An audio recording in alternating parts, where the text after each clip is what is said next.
Thank you a lot, and good morning also from my side. It's absolutely an honor to do the opening speech today.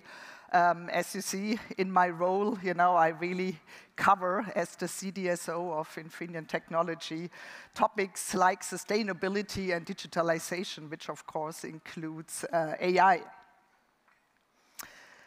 Now, before I start, let me confess, I'm a tech enthusiast. I really believe technology can address our biggest challenges we have today, which are climate change, health system, and access to education.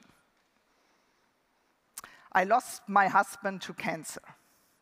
And while I know technology cannot solve all problems and sometimes even creates new problems, which we have to solve along the way,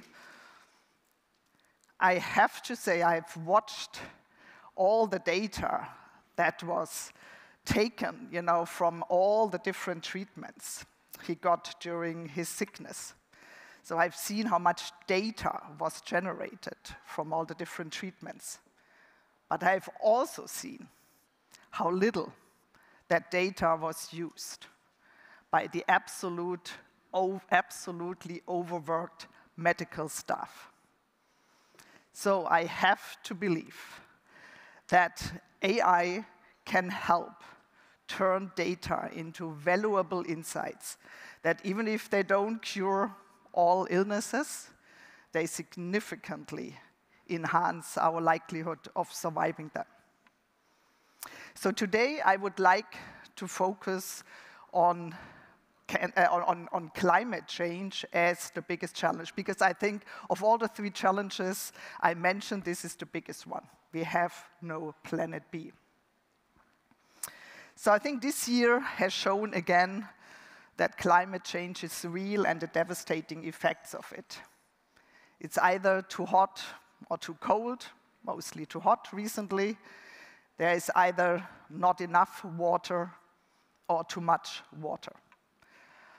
It's out of balance. The climate system has got out of balance. So how can technology address these challenges? AI is a game changer. I did my, what was back then called Diplomarbeit on machine translation. That's now 34 years ago, the very early beginnings of AI.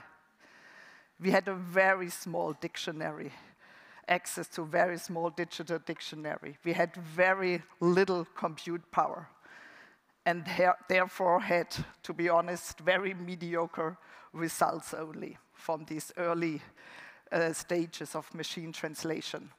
But now we have the combination, this immensity of digital data, which is accessible by all the big tech players and by all of us. And at the same time, the significant increase in compute power compared to decades ago. This combination has made AI and will make AI a game changer going forward. So how do we want to use it to tackle climate change? It's all about getting the system as much as possible back into balance by optimizing supply and demand of energy, by optimizing the smart grids, but then also to help reduce energy consumption along the usage in transportation, but also for private use. By avoiding some of the human mistakes we are doing, severe ones in traffic accidents that lead to huge traffic congestion, but also smaller mistakes we do by not turning the light off when we leave a room. This is where AI can play a big role going forward. But there is a but in that. In as much that AI itself is a huge energy eater and needs a lot of energy itself. You might have seen the graph on the right-hand side that talks about that the predictions are AI today, data centers today, and as you know, most of the new data centers are built to address the demand in AI, currently consumes 2% of the global electricity. Predictions are it will rather be 7%. By the end of this decade. Why is that? You see that on the right-hand side. Since 2012, the compute power needed to train these AI models, which we all happily use, has doubled every 3 to 4 months, 3.4 months. That's immense if you think about it. And the access to energy, to electricity, might become a showstopper for AI. It might limit the growth potential of AI. So we have to do something to make AI sustainable. We want to use more of it to tackle our problems, but at the same time, we can't use it at the energy consumption it needs today. We need to tackle that paradox. So what can we do? So let me talk a bit about how Infineon helps to address that. And this is not, I don't want to do that to brag about Infineon, though, although I'm immensely proud of what we are doing at Infineon to drive decarbonization of the world and the digitalization of the world. But this is more to make you all proud of leading edge technology and relevant technology we have here in Europe that really helps increase energy efficiency along the chain. You might not know, Infineon is a market leader in solar and wind installation. So let's start at the very beginning, how we produce energy. And then you see the continuation along the life cycle. One is the production of energy. The other is the distribution, a balanced distribution. Again, we have to balance supply, demand in a better way. That there is not enough energy, but also no shortage of energy. And then that leads to the different applications, be it in industry, energy-efficient robots, but also in our own buildings. Again, the light is turned off when there is nobody in the room, just as an example. I will talk about data centers in a separate slide. Traction, trains.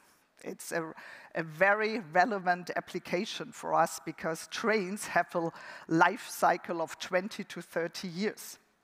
So that has a huge demand on the power chips inside the train in terms of quality, longevity, resilience. And we talked about electric vehicles in the previous slide. So, as I said, let's talk about the data centers, as they are a huge energy consumer today. We have power chips that significantly reduce the power requirements of data centers. Compute power will be determined by heat dissipation. Compute power will be determined by heat dissipation in the future. So to minimize that going forward, that will be the key challenge. And robustness of semiconductors in data centers.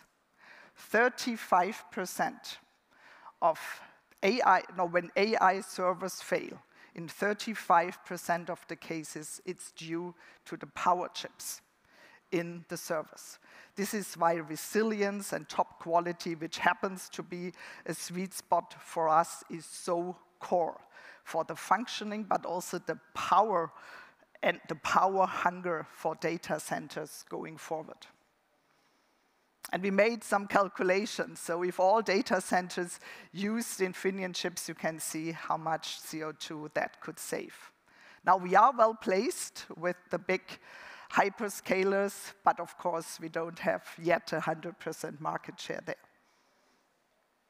And again, just to tell you that we have here in Europe technology that is absolutely core to the ongoing growth and usage of AI, which contributes significantly to our competitiveness in Europe, but also to our resilience. Because most of these chips, not all of them, but many of them are produced in Germany and here in Europe, designed and manufactured in Germany and in Europe. So let me move on to Europe.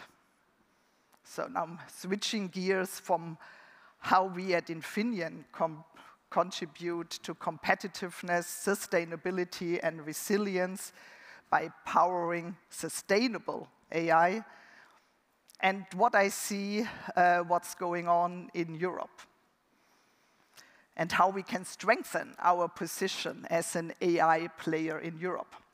So first and foremost, clusters. After having lived many years in Silicon Valley, I have absolutely experienced the power of an ecosystem. And I see that now replicated, for example, in Silicon Saxony. There is absolutely power of having a certain technology clustered in a specific region and have then an ecosystem of suppliers, an ecosystem of university that bring graduates and that attract students to this world, to this industry, and do that in very specific areas.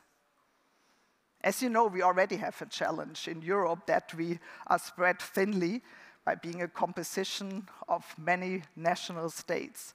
So by being able to clustering effects in leading-edge technology, this is where success will be generated.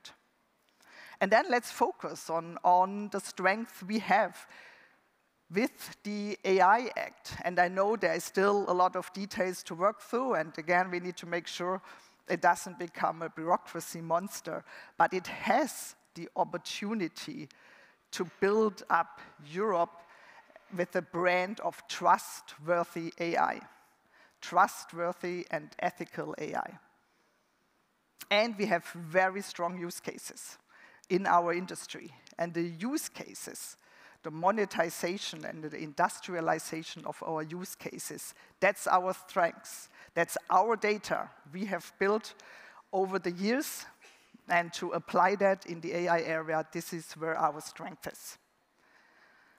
Last but not least, we need to have we need to level the playing field in AI. And what I mean by that, I show you in the next slide. This shows you the global investments in semiconductor industry.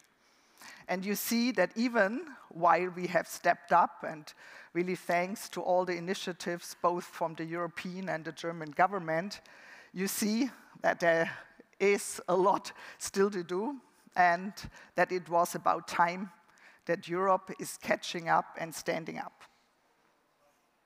This becomes even more important in a world where for the first time, at least in my professional career, we do no longer talk about globalization, but rather de-globalization, or in other terms, re-regionalization. And that again, that's also the theme here, European resilience. It's so important that we level the playing field in AI, and you see there is a lot to do and a lot of dependency on the Asian, but also the US players. Now, what's coming next? Quantum. Sadly, I wasn't here yesterday, so I'm looking forward to catch up on some of the topics and agenda items today on quantum. But quantum is, of course, the next big thing.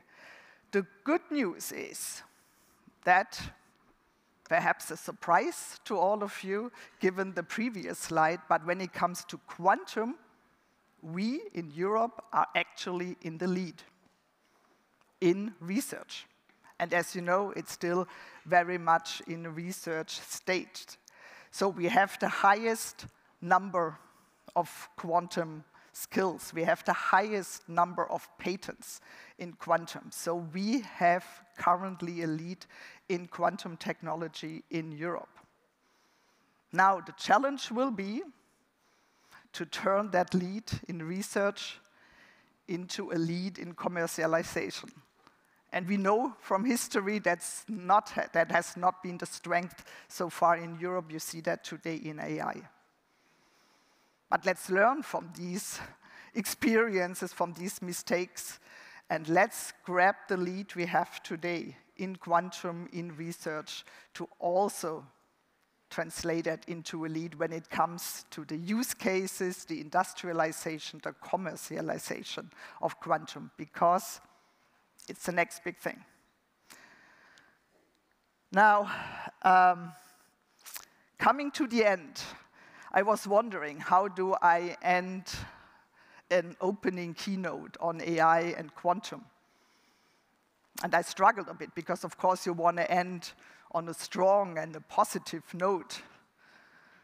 And then what did I do?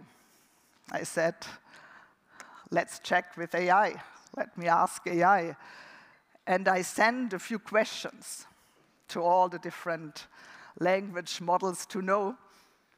And to my big surprise, and perhaps it shouldn't have been a surprise, the answers were all very, very similar.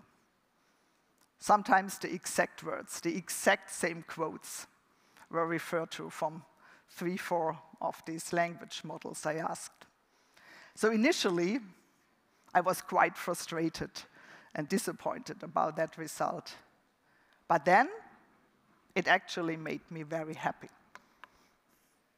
Because it shows that it will still be the human element that makes a difference. Technology, AI, and quantum are big equalizers. They level the playing field for all of us. Because everybody now has equal access to the same information.